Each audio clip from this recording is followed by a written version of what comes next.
اللہ تعالی جل شانہ نے ہمیں اس ابتلا میں، اس آزمائش میں مبتلا کیا ہے، تو اس میں اس کی حکمت بالغہ کیا ہے ہم نہیں جانتے، لیکن ہم اس کی طرف ہی رجوع کر کے، اس کے حضور عجز کر کے، اپنے گناہوں کی معافی مانگتے ہوئے کثرت استغفار کے ذریعے سے اس میں کامیاب اور سرخرو ہونے کی کوشش کریں۔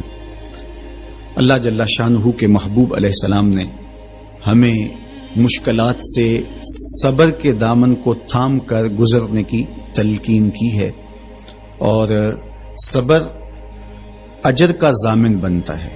اور اگر بے صبری کے ذریعے سے اور واویلے کے ذریعے سے ہم وقت گزارتے ہیں تو تکلیف تو اس سے کم نہیں ہوتی، لیکن اجر برباد کر بیٹھتے ہیں۔ ہمیں ایسی مشکل گھڑیوں میں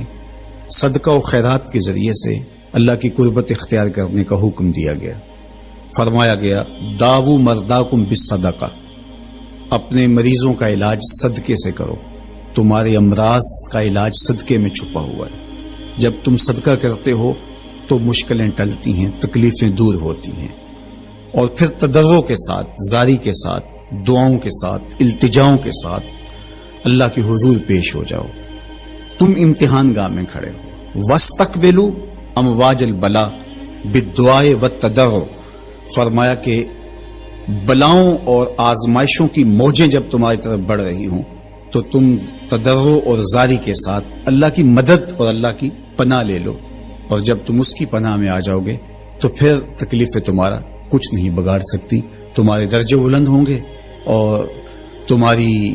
خطاؤں سے اللہ درگزر فرمائے گا، اور تمہارے لیے راحتوں کے، کرم نوازیوں کے در کشادہ ہوں گے۔ اللہ جل شانہ کی بارگاہ میں ہم دعا بھی کریں، کثرت کے ساتھ استغفار بھی طلب کریں، کیونکہ استغفار ہمارے لیے تریاق کا درجہ رکھتا ہے، بالخصوص جب ہم ان حالات میں ہیں۔ حضرت سیدنا عمر رضی اللہ تعالی عنہ فرماتے ہیں لو نزلت صاعقۃ من السماء ما اصابت مستغفرا، آسمان سے کڑکتی ہوئی بجلیاں بھی نازل ہوں تو جو استغفار کر رہا ہوگا وہ ان سے محفوظ رہے گا۔ تو استغفار کرنے والا اللہ جل شانہ کی پناہ میں آ جاتا ہے، اس کی حفاظت کے حصار میں آ جاتا ہے۔ حضرت امام شافعی علیہ رحمہ فرماتے ہیں کہ میری زندگی کا نچوڑ، میں نے جو دین پڑھا ہے، دین سمجھا ہے، تو اس کا خلاصہ یہ ہے کہ ما رأیت انفع للوباء من التسبیح، وباؤں اور ابتلاؤں کے اندر تسبیح سے بہتر میں نے کوئی وظیفہ نہیں پایا ہے۔ تو جب آپ اللہ کی تسبیح بولتے ہیں، اس کی پاکی بولتے ہیں، تو آپ اللہ کی رحمتوں کے حصار میں آ جاتے ہیں، اس کی پناہ میں آ جاتے ہیں، تو اللہ تعالیٰ جل شانہ آپ سے مصیبتوں کو اٹھا لیتا ہے، تکلیفوں کو اٹھا لیتا ہے۔ تو استغفار طلب کیجئے، اللہ کی تسبیح بولیے،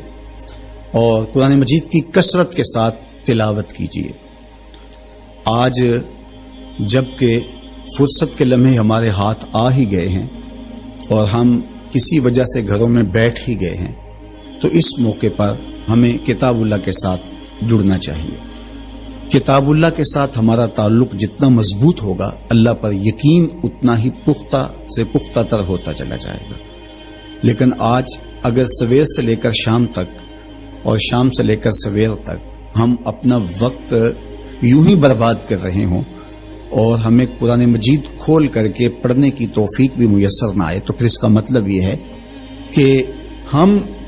اس سزا کو کاٹ رہے ہیں، اس ابتلا سے اللہ کی قربت حاصل نہیں کر رہے۔ تو قرآن مجید کی تلاوت ہمیں اللہ کی قربت دیتی ہے، بلکہ ایک روایت میں آیا کہ جو شخص قرآن مجید کی تلاوت میں مشغول رہا